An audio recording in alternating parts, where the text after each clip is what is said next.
तो हम पढ़ चुके हैं कि द्रव्यमान हर जगह सेम होता है और अभी हमने भार के बारे में भी चर्चा की। आपको क्या लगता है, भार भी हर जगह सेम होगा? हम यह भी जानते हैं कि भार द्रव्यमान और गुरुत्वीय त्वरण, जिसे हम एक्सेलरेशन ड्यू टू ग्रेविटी कहते हैं, पर निर्भर करता है।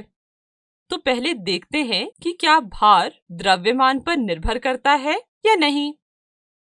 हमने एक कागज और एक पत्थर लिया है।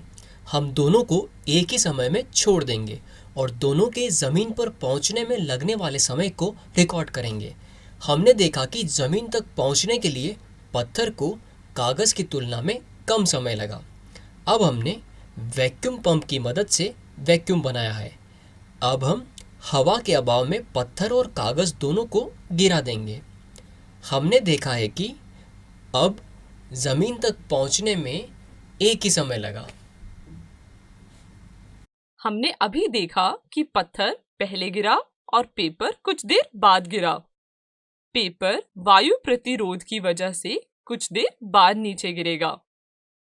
अब हमने निर्वात में पत्थर और पेपर को दोबारा गिराया और देखा दोनों एक साथ एक ही समय पर नीचे गिरे। तो हमें पता चला कि निर्वात में सारी वस्तुएं एक ही समय पर नीचे गिरती है, चाहे उनका द्रव्यमान कुछ भी हो। हम जानते हैं F बराबर ma होता है और A F बटा m हो जाएगा। F यहाँ पर वस्तु का भार है जो कि mg है। यहाँ से दोनों वस्तुओं का त्वरण g के बराबर होगा। चलिए अब देखते हैं कि क्या भार g पर डिपेंड करता है या नहीं। इसके लिए हम देखते हैं कि चंद्रमा पर भार क्या होगा। चलिए हम एक वस्तु लेते हैं जिसका द्रव्यमान स्मॉल m है। चंद्रमा का द्रव्यमान mm और चंद्रमा का त्रिज्या, जिसे हम अंग्रेजी में रेडियस कहते हैं, rm मान लेते हैं और पृथ्वी का द्रव्यमान m और पृथ्वी की त्रिज्या r ले लेते हैं। तो चंद्रमा पर g का सूत्र हो जाएगा gmm बटे r स्क्वायर और पृथ्वी पर इसका सूत्र होगा gm बटे r स्क्वायर। हमें यहाँ पर पृथ्वी तथा चंद्रमा का द्रव्यमान और त्रिज्या दी गई है, जो कुछ इस प्रकार है। पृथ्वी की त्रिज्या हमें दी गई है 6.4 इंटू 10 के पावर 6 मीटर। चंद्रमा की त्रिज्या है 1.7 इंटू 10 के पावर 6 मीटर। पृथ्वी का द्रव्यमान है 6 इंटू 10 के पावर 24 kg और चंद्रमा का द्रव्यमान है 7.4 इंटू 10 के पावर 22 kg। अब चलिए इन सब मानों को दिए गए सूत्र में रखते हैं। हमें g चंद्रमा और g पृथ्वी की वैल्यूज मिल जाएगी।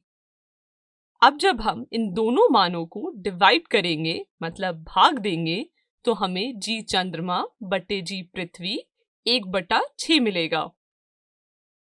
हमें पृथ्वी और चंद्रमा पर गुरुत्वीय त्वरण का दो अलग अलग मान मिला। तो हम कह सकते हैं कि g का मान हर जगह समान नहीं होता है। चूंकि भार g पर निर्भर करता है, इसलिए g बदलने पर भार भी बदल जाएगा।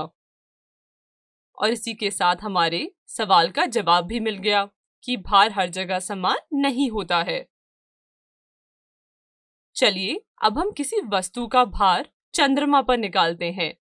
भार का सूत्र होता है m इंटू g।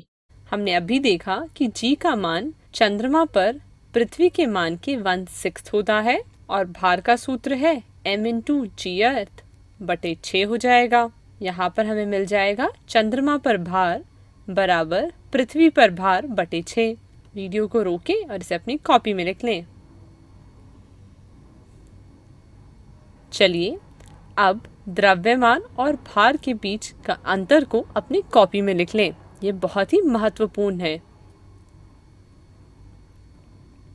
अब एक प्रश्न करते हैं। प्रश्न कुछ इस प्रकार है। एक लड़की अपने स्कूल में अपना द्रव्यमान मापती है। जब वह घर आ जाती है तब वह फिर से अपना द्रव्यमान मापती है। क्या उसका द्रव्यमान वही रहेगा या बदल जाएगा? चलिए तो इसका उत्तर देखते हैं।